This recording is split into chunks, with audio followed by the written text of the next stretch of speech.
오늘 하나님께서 우리에게 주신 말씀은 여호수아 1장 1절에서 6절 말씀입니다. 여호수아 1장 1절에서 6절 말씀입니다. 제가 봉독해 드리겠습니다. 여호와의 종 모세가 죽은 후에 여호와께서 모세의 수종자 눈의 아들 여호수아에게 말씀하여 이르시되 내 종 모세가 죽었으니 이제 너는 이 모든 백성과 더불어 일어나 이 요단을 건너 내가 그들 곧 이스라엘 자손에게 주는 땅으로 그 땅으로 가라. 내가 모세에게 말한 바와 같이 너희 발바닥으로 밟는 곳은 모두 내가 너희에게 주었노니 곧 광야와 이 레바논에서부터 큰 강 곧 유브라데 강까지 해쪽 속에 온 땅과 또 해지는 쪽 대해까지 너희의 영토가 되리라. 내 평생에 너를 능히 대적할 자가 없으리니 내가 모세와 함께 있었던 것 같이 너와 함께 있을 것임이니라. 내가 너를 떠나지 아니하며 버리지 아니하리니 강하고 담대하라. 너는 내가 그들의 조상에게 맹세하여 그들에게 주리라 한 땅을 이 백성에게 차지하게 하리라. 아멘.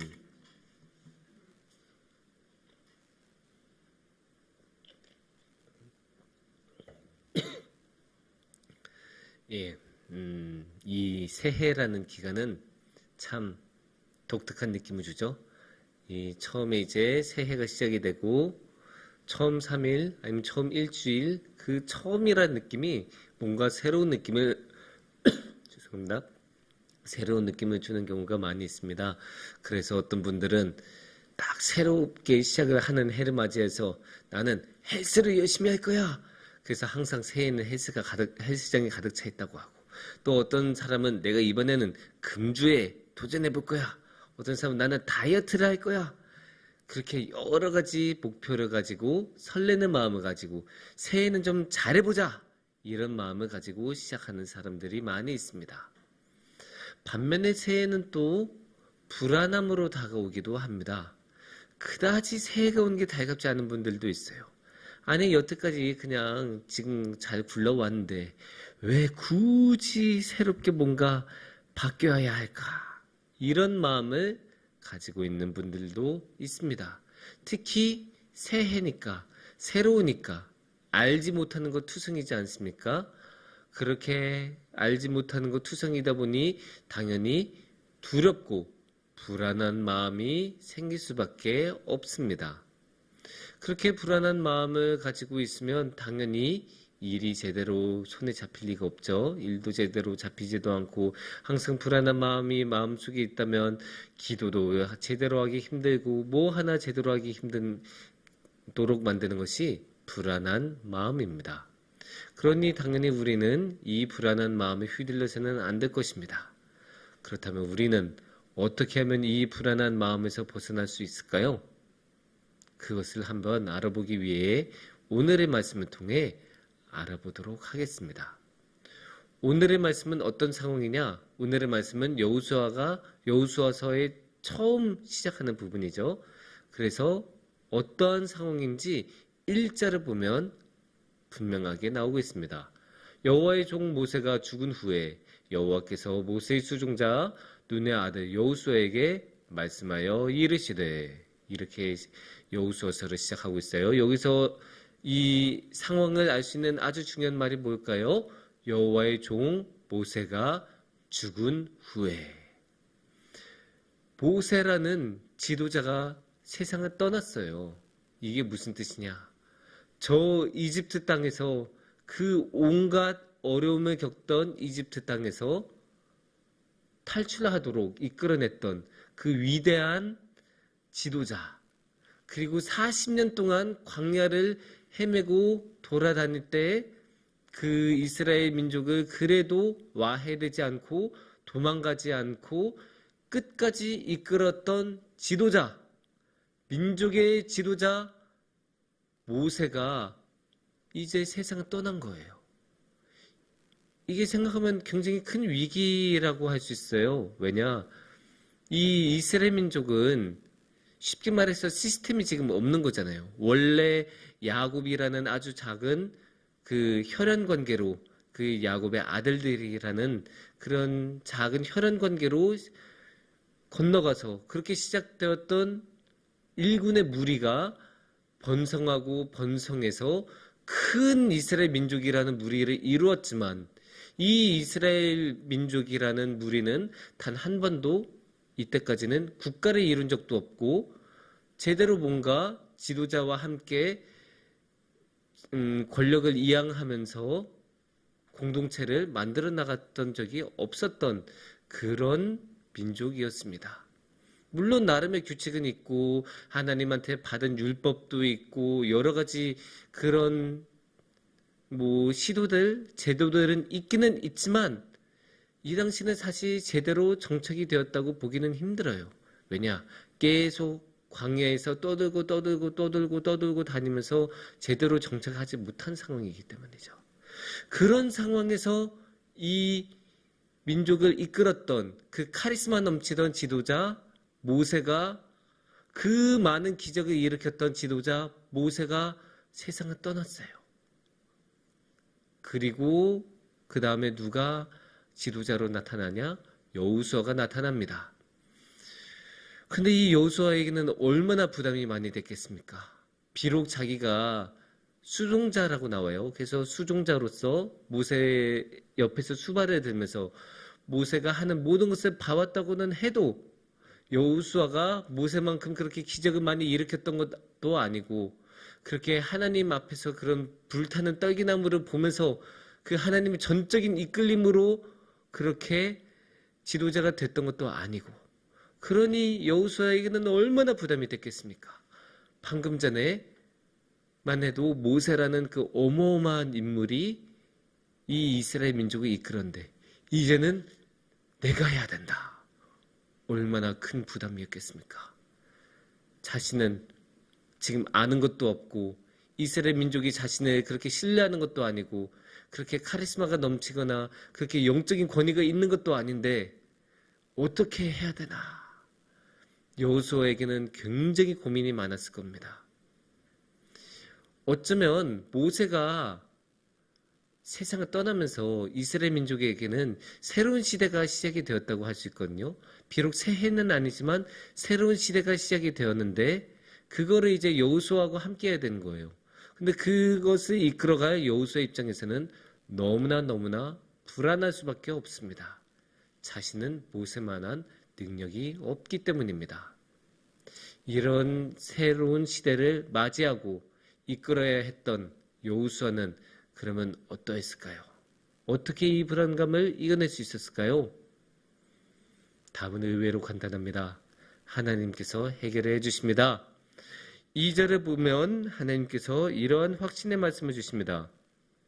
내 종 모세가 죽었으니 이제 너는 이 모든 백성과 더불어 일어나 이 요단을 건너 내가 그들 곧 이스라엘 자손에게 주는 그 땅으로 가라. 하나님도 아시는 거예요. 이 모세가 이 이스라엘 민족을 더 이상 이끌지 않은 게 어떤 의미를 지는지 아시니까 처음부터 모세가 죽었다는 것을 알면서도 또 한 번 말씀하세요. 모세가 죽었으니. 그래, 모세가 이 세상을 떠난 거 나도 알아. 근데 걱정하지 마. 이제는 네가 이끌 건데 네가 가는 곳마다 너의 땅이 될 것이고 이 요단을 건너 그들 곧 이스라엘 자손에게 내가 주는 땅을 너한테 줄 테니까 그곳으로 가. 걱정하지 마. 여기서 요단을 건너라는 거는 요단강을 건넌다는 뜻인데 그게 바로 광야 생활을 이제 다 마무리하고 하나님께서 처음부터 주시기로 약속했던 그 땅으로 간다는 뜻이거든요. 그러니까 이제 어떤 면에서는 모세를 능가하는 뜻이 되기도 해요. 왜냐? 모세는 끝끝내 그 약속의 땅을 밟지 못했잖아요. 그런데 여호수아에게는 그 땅을 주시겠다고 하나님은 하신 거예요. 그 약속의 말씀, 확신의 말씀을 하나님께서 주시니까 여호수아는 다시 한번 힘을 내고 그 불안감을 떨쳐낸 다음에 다시 하나님께 나아갈 수 있는 그런 상황입니다. 3절하고 4절도 크게 다르지 않아요. 내가 모세에게 말한 바와 같이 너희 발바닥으로 밟는 곳은 모두 내가 너희에게 주었노니 걱정하지 마. 내가 모세에게 주기로 했던 거 너한테 다 줄게. 모세가 죽었다고 해서 그 약속 없어진 거 아니야. 여전히 유효하고 여전히 내가 너하고 함께하고 있을 테니까 걱정하지 마. 이렇게 3절에서 말씀하시고 4절에서는 구체적으로 그러면 어떤 땅을 주실지 말씀하시는 거예요. 레바논에서부터 저 큰 강 유브라데 강까지 해쪽 속의 온 땅과 또 해지는 쪽, 그러니까 서쪽 대해, 그러니까 지중해가 되겠죠. 거기까지 너희의 영토가 되리라.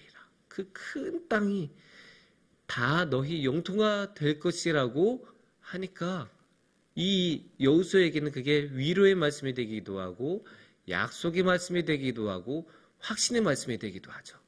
지금 모세라는 그 지도자를 잃고 나서 방황하고 흔들릴 수밖에 없는 이 여호수아에게 다시 한번 걱정하지 마. 내가 주기로 한 이 모든 것 내가 주니까 내가 그 줄 때까지 너하고 함께 할 테니까 걱정하지 마라고 이렇게 하나님께서는 구체적으로 다시 한번 말씀하십니다.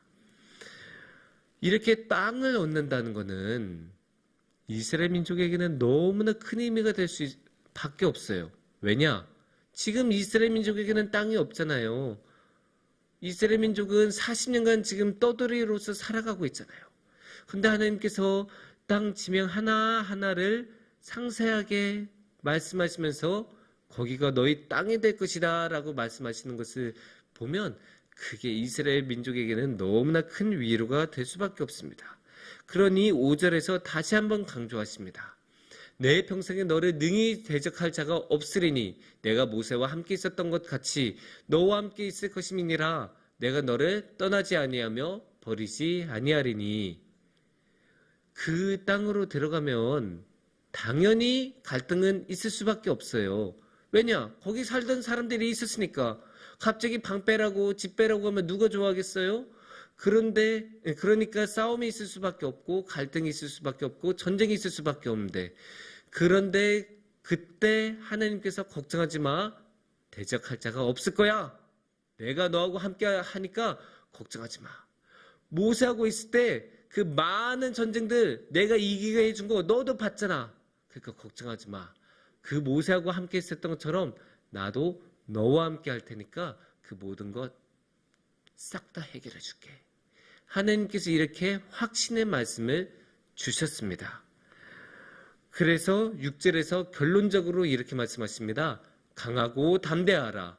너는 내가 그들의 조상에게 맹세하여 그들에게 주리라 한 땅을 이 백성에게 차지하게 하리라. 하나님께서 주시기로 약속한 그 땅, 아브라함 때부터 그 모든 후손들에게 주기로 약속하셨던 그 땅을 주기로 했고 분명히 차지하게 할 테니까 걱정하지 말고 강하고 담대하라 라고 하나님께서는 말씀하십니다. 여호수아 입장에서는 당연히 흔들릴 수밖에 없어요. 민족의 지도자 모세를 잃어버렸고, 그리고 그 가운데서 이제 요단강을 건너서 그 엄청난 정복이라는 과업을 해내야 되니까 당연히 너무나 부담이 되고 불안하고 걱정이 쌓일 수밖에 없는데, 하나님께서 걱정하지 마. 내가 너와 함께 할게. 그러니까 강하고 담대하라. 이렇게 말씀하고 계십니다. 강하고 담대할 수 있는 이유는 간단해요. 하나님께서 약속해 주시고 하나님께서 함께 해 주시기 때문입니다. 그런데 이게 여호수아와 이스라엘 민족만은 아니겠죠. 우리들에게도 똑같습니다. 우리가 올 새해에는 어떠한 일들이 우리 앞에 있는지는 모릅니다. 그리고 우리가 앞으로 무엇을 해야 될지, 새해에는 무엇이 다가올지 모르는 부분도 많습니다. 그러기에 우리는 불안하기도 하고 걱정이 쌓이기도 합니다. 하지만 걱정하지 마십시오. 하나님께서는 우리와 함께 하십니다. 하나님께서는 우리를 지켜주십니다. 하나님께서는 우리를 보호해 주십니다. 그러니까 우리가 강하고 담대하게 나아간다면 권능의 주님께서 우리와 하루하루 항상 함께 하실 것입니다. 기도하겠습니다.